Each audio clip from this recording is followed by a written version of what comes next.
boa tarde a todos. Para não nos demorarmos muito, se calhar vamos iniciar esta apresentação.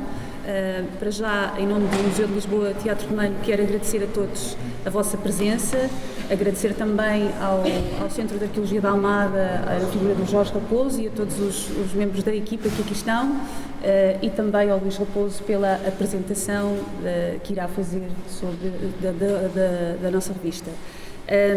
Quero também indicar que, portanto, o Museu de Lisboa Teatro Romano associou-se, neste caso, à revista Almadã, neste número, com um dossiê intitulado Musealizar e Expor Sítios Arqueológicos, e que, no fundo, incorpora parte das palestras que decorreram aqui no Museu, no Teatro Romano, durante este ano, um ciclo reduzido de 6 palestras que ocorreu entre abril e maio e junho do presente ano, e que se intitulava Desafios de Expor o Passado sobre a Musealização de Sítios Arqueológicos, que tenho aqui o folheto. O Teatro Romano, o museu, acaba por ter, de facto, este papel no âmbito das suas competências de investigação e também da divulgação deste equipamento e da sua história milenar, portanto, e da própria cidade de Lisboa, e no âmbito dessas ditas premissas procura oferecer uma programação variada e diversificada que possa, no fundo, dar a divulgar os conhecimentos científicos sobre este equipamento. Nesse âmbito, tem, de facto, uma oferta quer de exposições temáticas, de palestras, de encontros e de colóquios também, entre os quais este ciclo precisamente se integrou. Desde 2017 que levamos a cabo, de facto, um conjunto de palestras sobre diferentes temáticas, vocacionadas quer sobre a história da cidade e sobre este território onde o Teatro Romano se insere, abordando, de facto, as várias valências, a forma como a cidade se foi construindo. O mesmo foi inaugurado em 2017 com o ciclo de palestras que se intitulava Como se construiu Lisboa. No fundo, procurou-se, de uma forma diacrónica, dar a conhecer exatamente diferentes momentos, diferentes episódios, histórias associadas exatamente à forma como a cidade se foi moldando, e que continuou depois, em 2018 e 2019, associado a uma temática das próprias exposições temporárias que tivemos aqui patentes no museu, nomeadamente o Como Medimos o Território e Água sobre Água.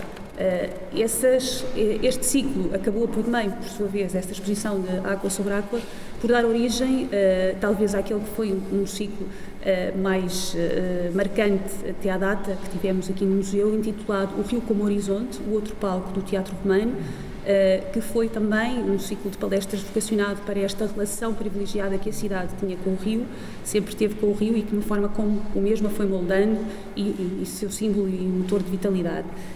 E que, inclusivamente, teve como corolário também a publicação, precisamente, dos artigos desse dito ciclo na nossa revista, a Skyana, a revista sobre estudos do Teatro Romano, uma revista de periodicidade anual que é lançada sempre no início do ano, e que pode levar quer tem uma série monográfica, como também estudos de índole arqueológica diversificada.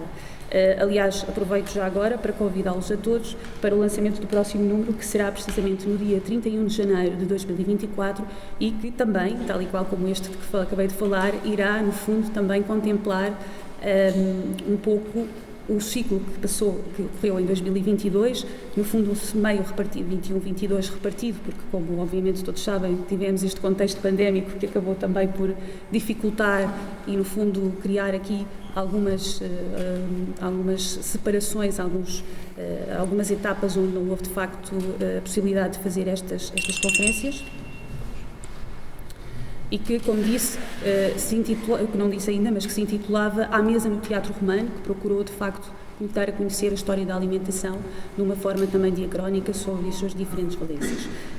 Essa será, de facto, a apresentação da revista Skyana, o quinto volume, dedicado precisamente ao ciclo de palestras À Mesa no Teatro Romano. De alguma forma, no ano seguinte, voltámos um pouco à prática arqueológica e à exposição de casos arqueológicos sobre o tema dos segredos da colina, que foi também um outro conjunto de comunicações sobre intervenções arqueológicas aqui na envolvente do Teatro Romano, que foram dadas a conhecer, e chegamos, de facto, a 2023, com este novo desafio, este ciclo intitulado Desafios de Expor o Passado, sobre a musealização de sítios arqueológicos, que no fundo acaba por ser um tema particularmente tocante para nós aqui no Museu de Lisboa Teatro Romano, que somos de facto, como iniciei esta apresentação a dizer, um museu de sítio devotado sobretudo ao estudo e à valorização deste equipamento, deste monumento e da sua história e do território da sua envolvente, mas também à preservação física destas estruturas, no fundo à sua conservação, que é de facto aquilo que será fundamental também de rever. Mais ainda, a responsabilidade acrescida no sentido em que este é de facto um local conhecido desde 1798, que foi de facto redescoberto nos anos 60, que sofreu um longo processo de intervenções mais ou menos contínuas e com atrasos e retrocessos da sua história, mas que culminou de facto em 2001 com a abertura do Museu do Teatro Romano, a que provavelmente muitos de vós, do qual dessa inauguração muitos de vós estiveram presentes. O museu, como sabem também, esteve encerrado entre 2013 e 2015 para melhoria de condições de acessibilidade e para renovação de alguns conteúdos museológicos e ampliação também do espaço museológico, mas, obviamente, continua-nos a faltar toda a reabilitação da área arqueológica a norte e, no fundo, a valorização deste espaço como um todo e a percepção deste entendimento e a sua fruição e devolução ao público. E, portanto, obviamente pareceu-nos muito importante e muito oportuna também o desenvolvimento deste ciclo de palestras, que acabou também por coincidir com uma exposição temporária que tivemos precisamente aqui patente no museu no ano passado, parte do ano passado e início deste ano, que se intitulava Estranha é a repetição do gesto, projetos não concretizados do Teatro Romano de Lisboa.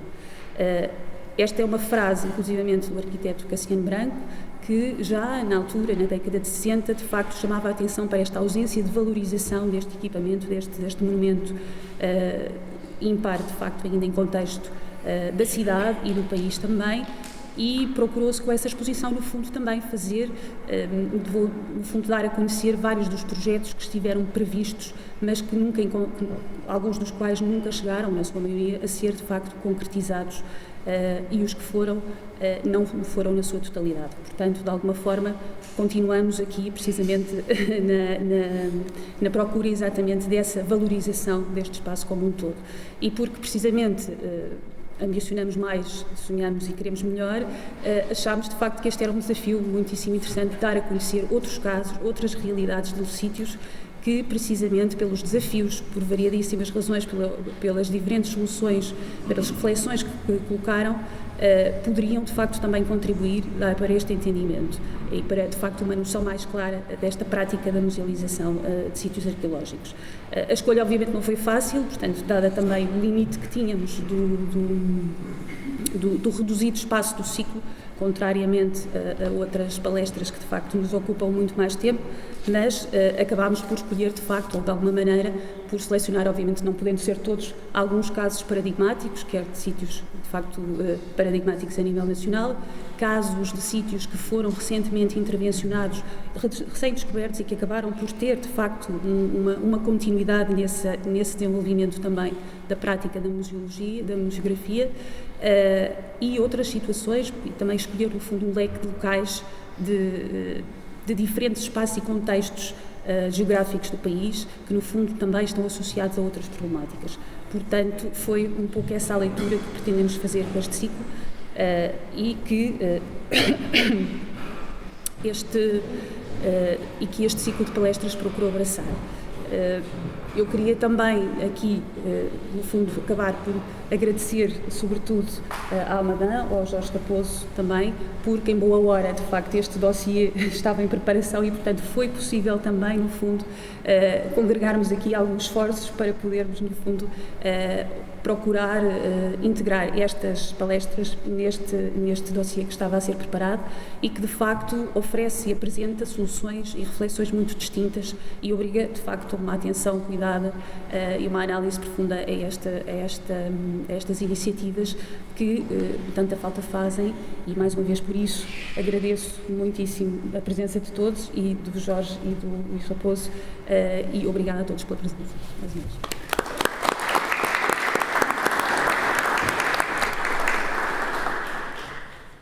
Então vamos passar agora então a palavra ao Luís Raposo, que vai falar-nos um pouco sobre, de facto, o tema central desta Almadã e daquilo que nos traz aqui hoje, que é precisamente esta questão da intervenção na musealização e interpretação de sítios arqueológicos. Muito obrigado. Bom, antes de tudo, muito obrigado ao Jorge, à Almadã e ao Teatro, ao Museu do Teatro, pelo convite, por estarmos aqui hoje.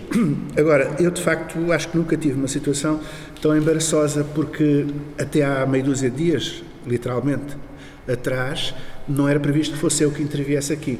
Era mesmo a Lídia Fernandes, evidentemente, que é a alma mater e a organizadora destas conferências, do teatro, aqui do museu e, portanto, de todo o dossiê, tudo aquilo que temos perante nós.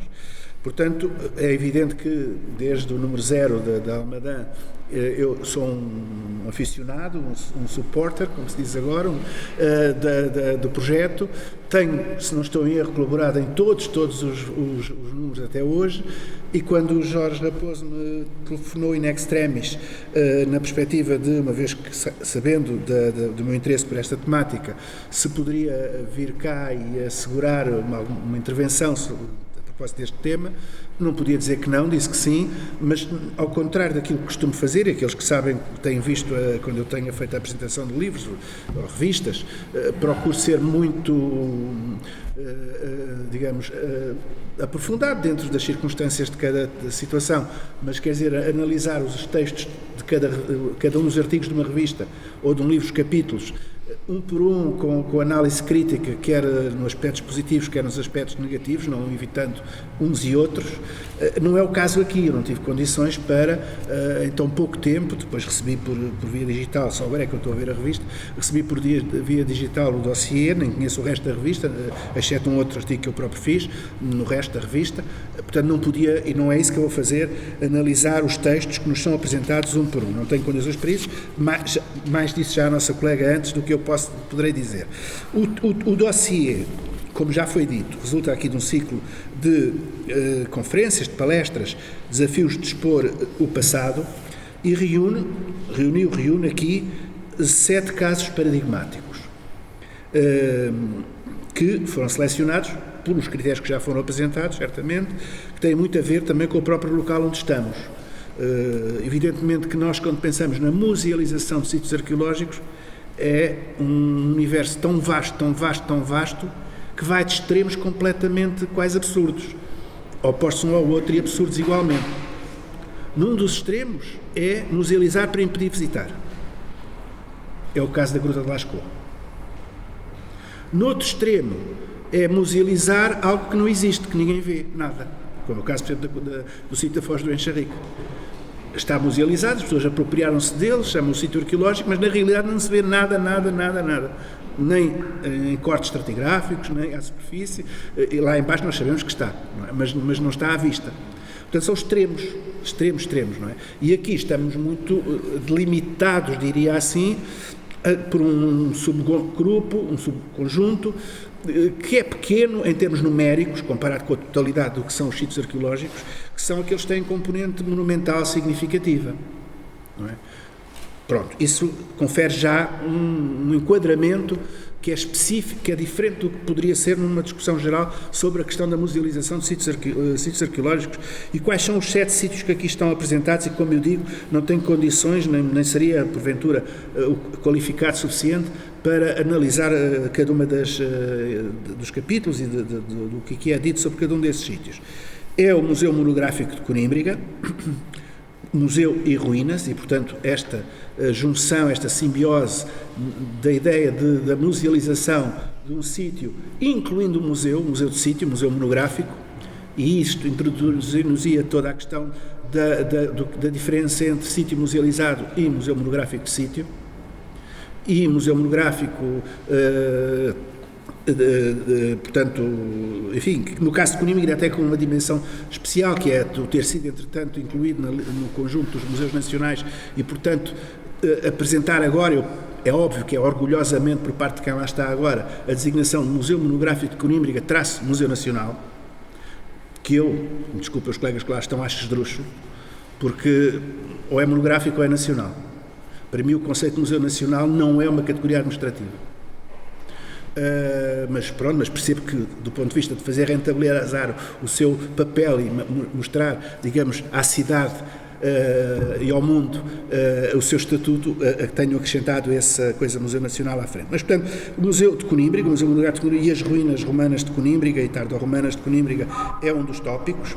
O outro é o das termas romanas de São Pedro do Sul, que é muito interessante também, porque continuam em uso e, portanto, nós vimos estruturas romanas de piscinas, de natácio, que continuam ainda a ser cobertas com água e, portanto, presentes em termos funcionais atualmente.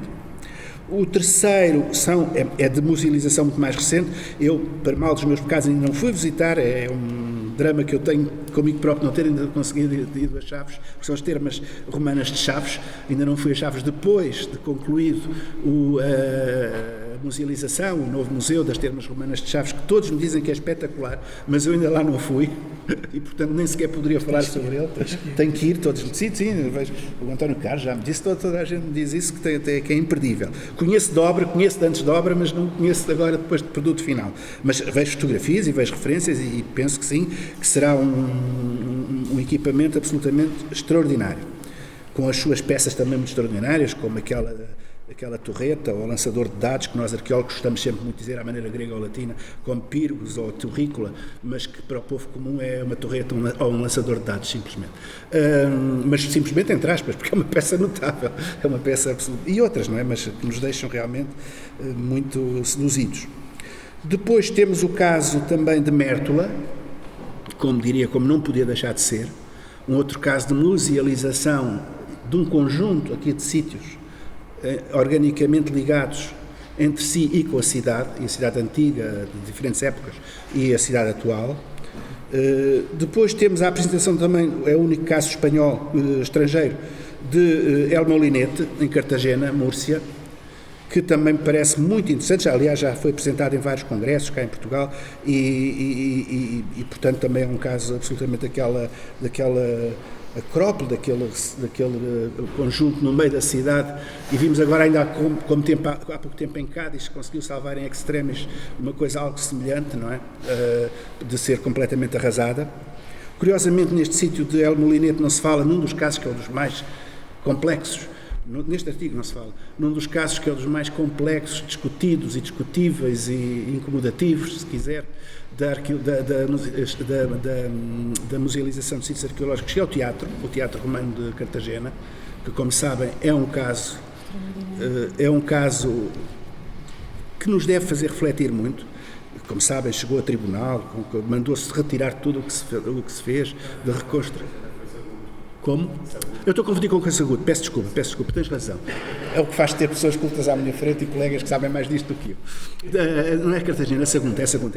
Cartagena não, ao contrário. O de Cartagena também é um caso extraordinário, mas o Sagunto tem esta outra dimensão, que é o de nos fazer pensar como o restauro pesado é problemático. Tens razão, obrigado. Depois o caso dos banhos islâmicos e da Casa Senhorial dos Barretos em Lolé, também uma musealização recente, são, como tu disseste muito bem, um outro critério para além da monumentalidade é o de serem a maior parte delas, diria praticamente todas, embora já antigos no caso de Conímbriga, mas com permanente novas aportes, novas contribuições e outros verdadeiramente recentes, como musealizações. É o caso também desta de Lolé, dos banhos islâmicos de Lolé. E por fim, nestes 7 casos de estudo, a fábrica de moagem da antiga manutenção militar, que é aqui também apresentada para vocês estudam. Portanto, eu não vou, quase que parece ofensivo para os autores, peço muita desculpa, não costumo ser assim de modo nenhum, entrar em detalhe em cada um destes casos, porque não tive a ocasião de poder ler com inconsciência, como a minha consciência mandava, os textos numa perspectiva crítica.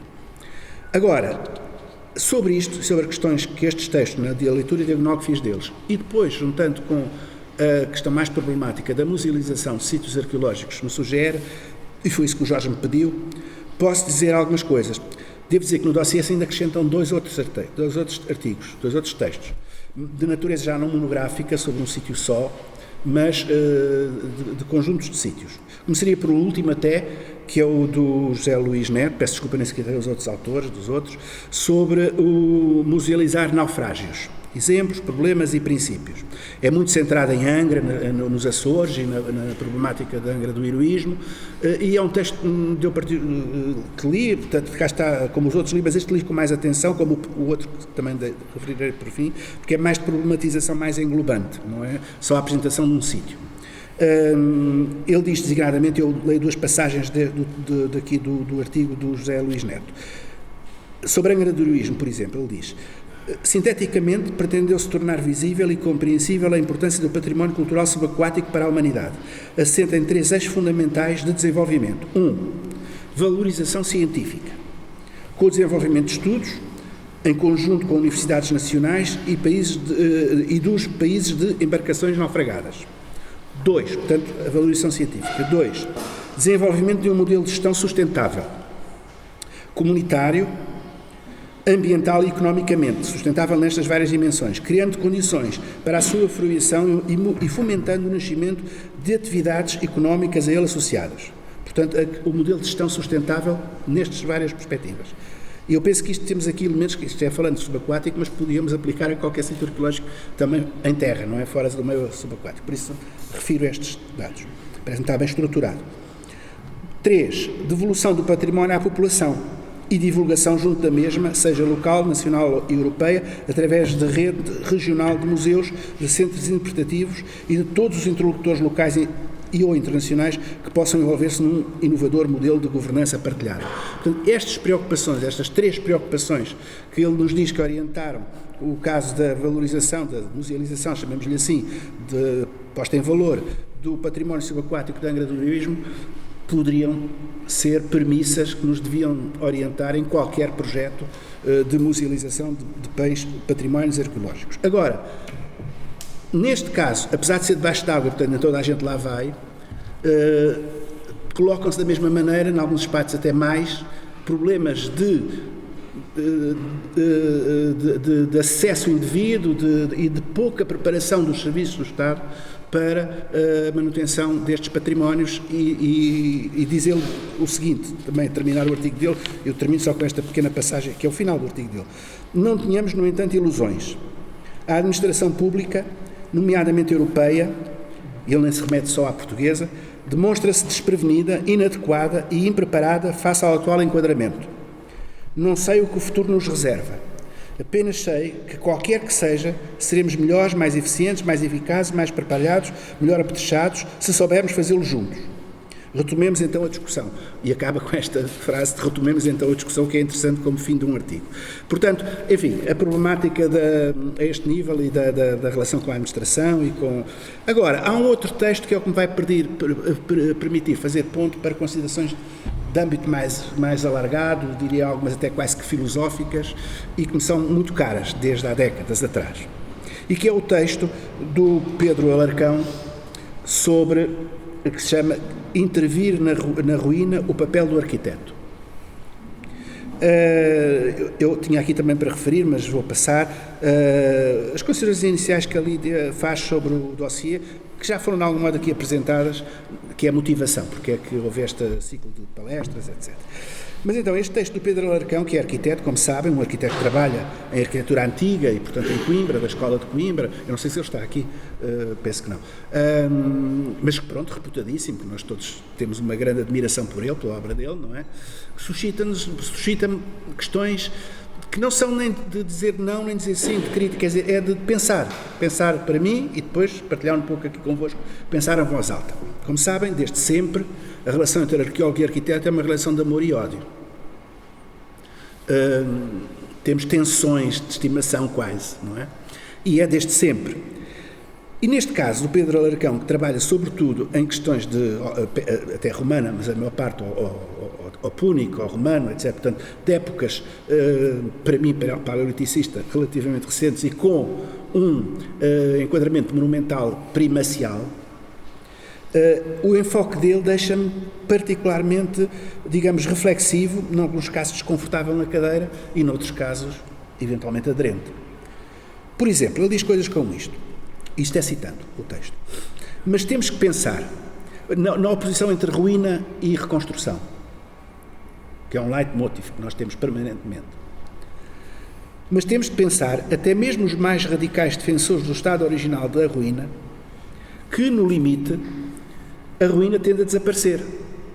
Isto é, embora se possa ir tornando cada vez mais bela, à medida que o seu estado de conservação se vai tornando cada vez mais comprometido, eu diria até mais misteriosa, ele não diz, sou eu que digo, e o belo está ligado com o misterioso, pelo menos à maneira romântica, não é? À medida que o seu estado se vai se tornando mais comprometido, em que a mesma se vai tornando cada vez mais próxima da natureza, cá está o belo romântico, há um momento em que desaparece por completo e a sua beleza desaparece instantaneamente. Ou seja, ele diz isto na sua argumentação de que não é destino dos sítios arqueológicos serem ruínas. E isto é toda uma questão muito complexa. Ele até depois acrescenta mais sobre isto o seguinte: quanto às intervenções arquitetónicas, procuramos que as mesmas tornem a ruína mais inteligível, como referíamos, através de reconstruções conjecturais parciais, que sejam tão reversíveis quanto possível. A questão da reversibilidade é um mito odierno, também convinha pensar sobre ele. O que se garante com uma manta de geotêxtil entre as estruturas originais e as novas construções. Pensamos assim estas nossas intervenções, reparem, pensamos assim estas nossas intervenções como uma maqueta à escala natural, que vemos como hipoteticamente úteis durante um determinado período de tempo, até porque a interpretação de um sítio arqueológico ou de um edifício está sempre em aberto, em função de novas escavações, de novas revisitas a relatórios de escavação já realizados, o que permitirá remover a referida intervenção, se for caso disso, encontrando-se então os vestígios em muito melhor estado de conservação do que se estivessem sem qualquer tipo de proteção durante o período de tempo em que estiveram cobertos. Bom, ele depois apresenta 3 exemplos concretos da intervenção que faz, com documentação preciosa, que nós vão ver na revista, que é muito bonita, não é? Que nos dá muito prazer ver, folhear, que é a conservação das ruínas de Conímbriga, a conservação, valorização e divulgação do balneário romano da Praia da Luz e a conservação e valorização do anfiteatro da Amaia. Neste caso até, inclusivamente, é a tal maqueta em tamanho natural, porque o resto é muito pouco, muitíssimo pouco mesmo. Bom, isto coloca-me aqui grandes e graves problemas. Será que os sítios arqueológicos, enquanto ruína, devem ser considerados como que incompletos por natureza, depreciados nesse sentido, e, portanto, aquilo que devemos fazer é procurar, se não em todos, naqueles que não conseguirmos, são 80% ou 90%, tapamos-los de novo, cobrimos-los. Mas naqueles que ficarem à vista, devemos tentar reconstruir como maqueta em escala 1:1, mesmo que reinventando. Porque essa é a escola do Viollet-le-Duc, que aqui também é referida, não é? Um sítio arqueológico, mesmo um convento, uma abadia, o que fosse medieval, deviam ser reconstruídas no estado ideal que podiam ter tido, mesmo que não haja prova de que jamais foram assim. Num sítio arqueológico, que é o domínio radical da ruína e do caco, então isso é muito mais assim, não é? Será, posto de outra maneira, será que um velho ou uma velha só vale na medida em que se haja a memória de quando foi novo? E, portanto, é essa imagem do novo que devemos vender para a posteridade, para os netos, para os bisnetos, para aqueles enquanto se lembrarem daquela pessoa? É do seu tetravô novo? Eu tenho as maiores dúvidas. Eu acho que há dignidade em todo a pessoa, desde que nasce até à morte, tal como no bem físico, naquilo que construímos à nossa volta, na paisagem, desde logo a terminar na paisagem toda ela, tal como ela se vai construindo ao longo da vida, ao longo do tempo. E que é uma utopia completa pensar que podemos congelar ou podemos fazer recuar o tempo a um momento do que ele foi no passado. Eu admito que em muitos casos, em alguns casos pelo menos, se façam reconstruções pesadas de como deve ter sido. Mas eu diria que de preferência não no sítio original. Ao lado do sítio original, próximo do sítio original. E que se preserve a ruína como ruína. O Pedro é aqui muito enfático a dizer que a ruína como ruína de pouco serve. Ora, eu não estou nada de acordo. A ruína como ruína serve para, desde logo, nos fazer ver a finitude do tempo, da história. De como todos somos finitos. De como tudo acaba por ser ruína. Começa logo por aí. Serve, em segundo lugar, para as pessoas perceberem que a arqueologia é a ciência das ruínas e dos cacos, não é das peças inteiras e dos edifícios inteiros. É também aqui uma questão já de natureza científica, disciplinar. Não é? E serve, e desde que seja cuidada, como ruína, enquanto ruína, numa atitude que é evidentemente um pouco quimérica, que é de fazer com que nunca acabe, continue sempre como ruína. Obviamente tudo tem fim neste mundo, e tal como uma ruína acabará, como ele diz, por deixar de existir, se não se fizer nada, ou se fizer for só apenas uma limitação mínima de conservação, de consolidação de ruína, obviamente com o tempo acabará por desaparecer, com certeza. Mas, enquanto existir, tem essas funções que eu acabei de indicar. Eu há uns anos atrás, há meia dúzia de anos atrás, é um tema, como digo, que eu tenho dedicado muita atenção ao longo dos tempos. Já estou a ser um pouco mais extenso, mas há uns anos atrás, está aqui até o Guilherme, num congresso que eles organizaram em Cascais sobre as vilas romanas, eu que não percebo nada de vilas romanas, disse na altura isso ao José da Encarnação, disse a ti, disse aos outros, aos vários que lá estavam, muitos especialistas me convidaram e fizeram questão que eu fosse e apresentasse uma comunicação nesta linha do que eu estou aqui, eu chamei-lhe alindar ou reinventar sítios arqueológicos para turista ver. E perguntava, e dizia o seguinte, a arqueologia é o domínio das ruínas e dos fragmentos. Todavia, as expressões são muitas para que se apresentem aos cidadãos obras de vulto e peças completas. Que fazer? Insistir em manter a ruína, alindando-a somente, ou restaurar pesadamente, reinventando se for preciso? Há duas correntes que se confrontam neste dilema desde pelo menos o século XIX, a do ruinismo e a do restauracionismo. Dir-se a escolha fácil para um arqueólogo. Defender a ruína é defender o autêntico. Mas, agora fazendo advogado do diabo de nós próprios, é a ruína autêntica? Realmente? Pois se ela é ruína é porque não é autêntica, no sentido original. É apenas uma reminiscência do que foi essa autenticidade inicial. A verdade é que a percepção social sobre qualquer ruína máxima, sobre qualquer vestígio arqueológico, constitui sempre um compromisso entre reminiscências passadas e recriações contemporâneas. O favorecimento de uma ou de outra opção, o ruinismo ou o restauracionismo pesado, depende muito mais de cada presente do que propriamente do passado em si mesmo. A mínima intervenção é própria de sociedades democráticas de alguma abundância.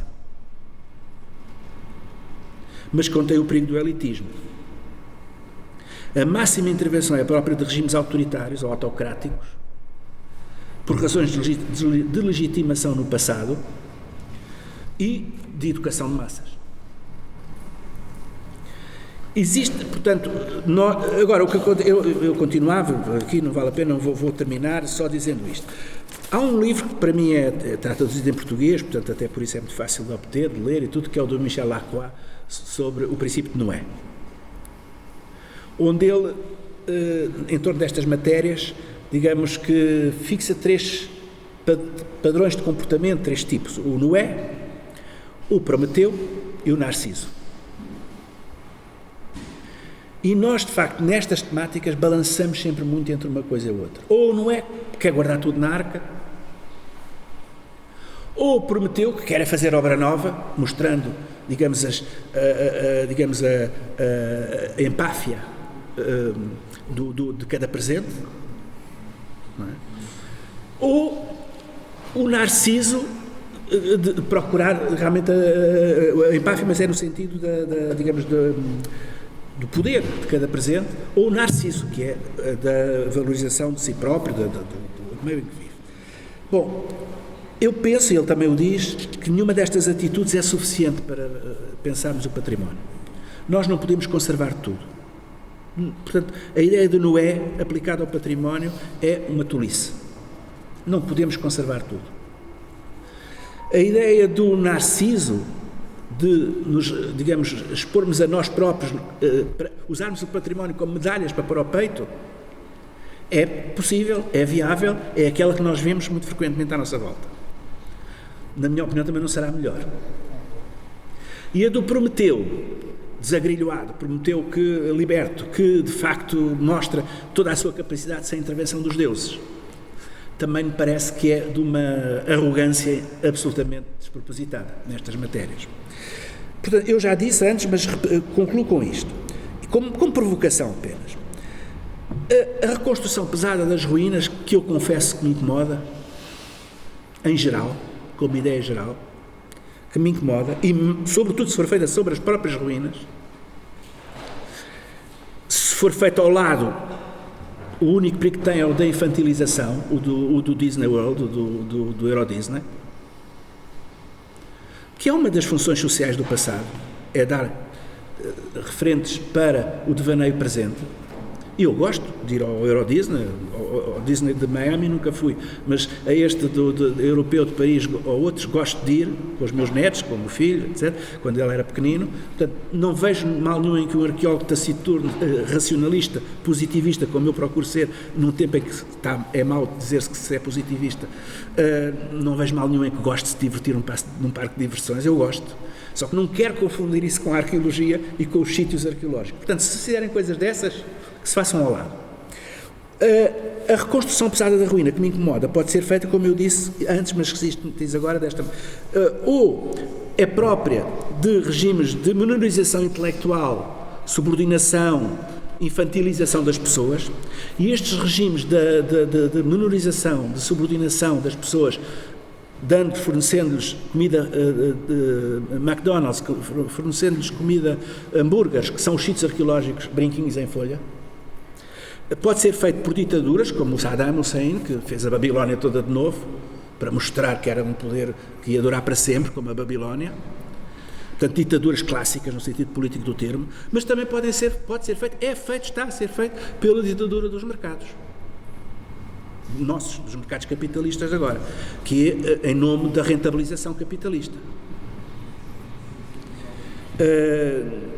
O respeito pela ruína enquanto tal é próprio realmente uma sociedade mais democrática, promotora da adultícia cidadã.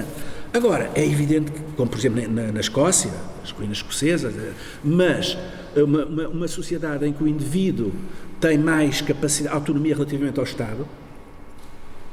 E eu sou defensor do Estado, dos serviços públicos do Estado, mas antes do Estado defendo a adultícia dos cidadãos. E isso é o que nós verificamos nos campos ingleses, muito com a ruína, tratada à maneira inglesa. Só que é verdade que é preciso que seja uma sociedade de abundância. Uma sociedade que não gere as rendas económicas suficientes para que se possa dispensar, seja por via da imposição ditatorial política tradicional, seja por via da rentabilização mercantil capitalista, a usurpação da ruína.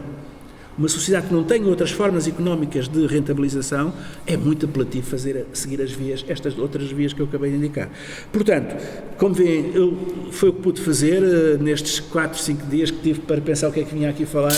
Não ia entrar na análise do dossiê e apenas iria lançar confusão, um bocadinho assim para o ar, na base daquilo que ao longo dos anos eu tenho escrito. Eu em tempo escrevi no que foi o primeiro Congresso Nacional de Museus com coleções de arqueologia e sítios arqueológicos musealizados, vai fazer 25 anos no Museu Nacional de Arqueologia.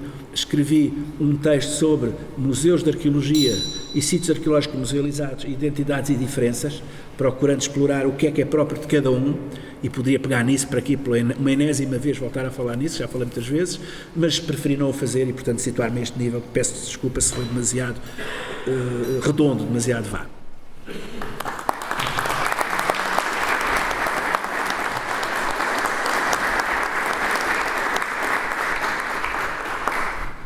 Muito obrigado. encerrar esta tarde em que aqui nos juntamos. Quero, em primeiro lugar, naturalmente, em meu nome e em nome do Centro de Arqueologia da Almada, agradecer e cumprimentar todos aqueles que ainda não tive a oportunidade de cumprimentar pessoalmente. Agradecer também ao Museu de Lisboa, Teatro Romano, o facto de nos ter acolhido aqui, e à Carolina e a toda a equipa do museu ter proporcionado as condições para que possamos estar aqui a passar este bocado de tarde. E também foi, de facto, agradecer, naturalmente, em terceiro lugar e de forma muito sentida, ao Luís Raposo, o facto de se ter disponibilizado um pouco em cima da hora, porque, de facto, quem estava previsto estar aqui, até pela natureza da organização que proporcionou o dossiê central desta revista, era a Lídia Fernandes, mas por razões familiares inesperadas e de última hora, ela não pode estar connosco hoje, e eu tomei a liberdade de pedir a colaboração de Luís Raposo, sabendo que este é um tema que de facto o tem preocupado e sobre o qual ele tem refletido há muitos anos, e que certamente nos traria aqui algumas ideias para nós podermos, pelo menos, levar daqui, para além daquilo que podemos ler depois nas páginas da revista, mais alguma matéria para podermos pensar sobre este assunto, e foi isso exatamente que ele fez, e muito bem, eu agradeço isso. De facto, nós, esta revista, e o tema central desta revista é também aquilo que justifica que nós estejamos hoje aqui neste sítio, porque o tema está intimamente ligado, como a Carolina já falou, a uma das iniciativas da programação deste museu, que passou precisamente por um ciclo de palestras dedicado a esta questão da interpretação e musealização de sítios arqueológicos. Esse ciclo decorreu aqui nos primeiros meses deste ano de 2023 e envolveu 6 palestras, das quais 5 estão traduzidas em textos que estão agora nas páginas da Almadana. No entanto, este dossiê engloba depois, para além de uma análise geral do ciclo que é feita e é subscrita precisamente pela Lídia Fernandes, engloba também depois outras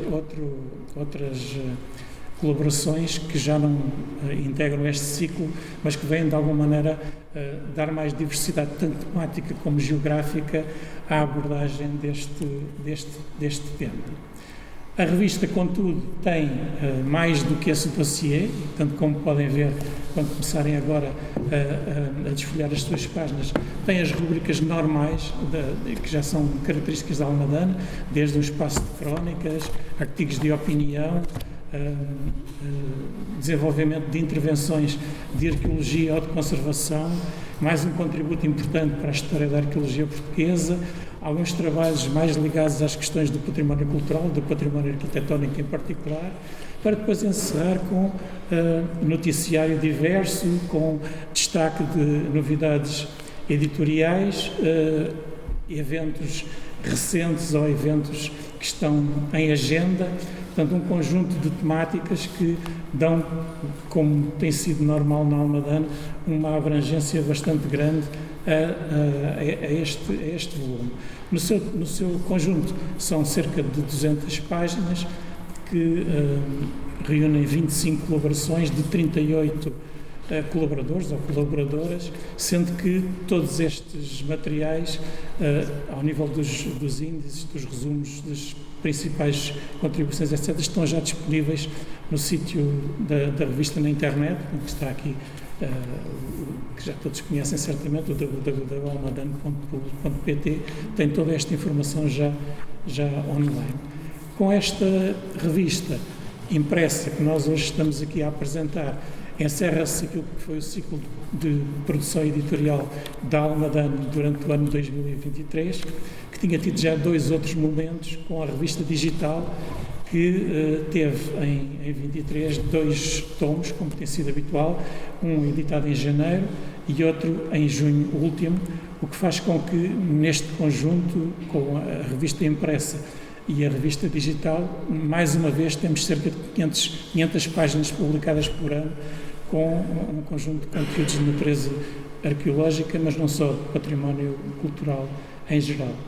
Estas 2 revistas, como todas as outras, estão disponíveis em formato completo e de forma gratuita na internet, na plataforma ISS o U, e a partir daí tem chegado praticamente a todo o mundo. Neste momento tem já mais de 1.200.000 visualizações, mais de 76 mil leitores e já mais de 10.600 downloads.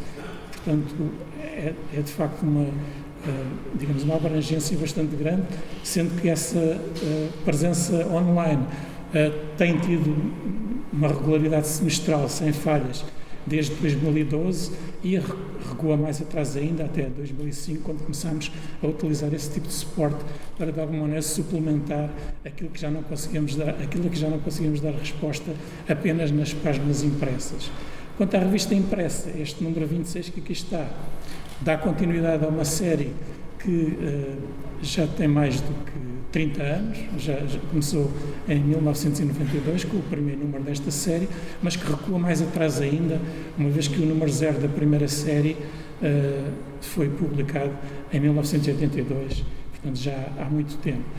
Quanto a esta primeira série, queria dar-vos só uma notícia que é uma novidade deste ano, é que toda a primeira série está já disponível também na internet, portanto em formato PDF, para consulta integral e para download também de forma gratuita, e está alojada numa plataforma internacional que permite supostamente preservá-la para o futuro, enquanto houver suportes digitais e enquanto houver internet, pelo menos.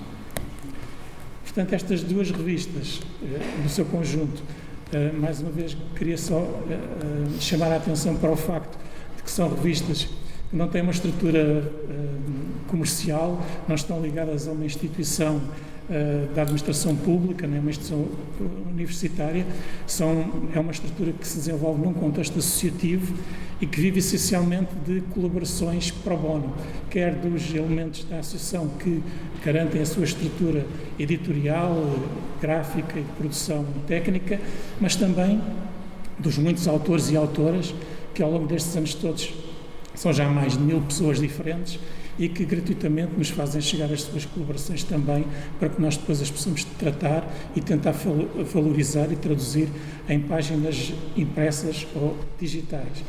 Naturalmente, isto também tem tido ao longo dos anos realidade física, principalmente ao nível da revista impressa, porque tem tido alguns apoios financeiros de muitas entidades diferentes ao longo destes já mais de 40 anos, e que nos últimos anos estão essencialmente centradas nos apoios que foram possíveis reunir através de uma campanha de protocolos e parcerias que nós iniciamos em 2014 e que temos procurado incentivar entidades diversas a contribuir neste esforço de manter um projeto editorial como o da Almadane e Almadane Online, e que nos últimos anos de facto tem sobrevivido à custa do envolvimento, por um lado, da Associação dos Arqueólogos Portugueses, mas também de empresas de arqueologia, como sejam o caso da Arqueo hoje, da Neoépica e das empresas do grupo de Trias Octopétala, que são aquelas que nos últimos anos têm contribuído financeiramente para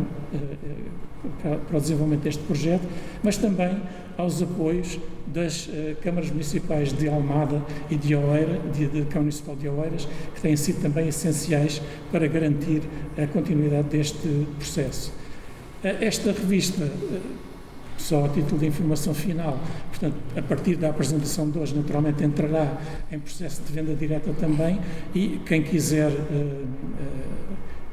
folheá-la, quem quiser adquiri-la, pode fazê-lo facilmente por venda direta do Centro de Arqueologia de Almada, bastando pedir o que pretende, e poderá fazer comodamente o pagamento por transferência bancária e recebe a revista em casa através dos serviços do CTT, sendo que os sócios ativos do Centro de Arqueologia de Almada ainda têm desconto sobre o preço de capa, e portanto espero que de uma forma ou de outra tenham possibilidades de, para além daquilo que podem levar hoje já convosco, contribuir para divulgar a forma como a revista pode ser acessível, para que ela possa chegar às mãos do maior número de pessoas que seja possível. E pronto, pela minha parte queria apenas desejar-vos que nas páginas impressas ou nas páginas digitais encontrem nas duas revistas alguns motivos de boa leitura e que o possam fazer com prazer e com saúde. Muito Muito obrigado a todos.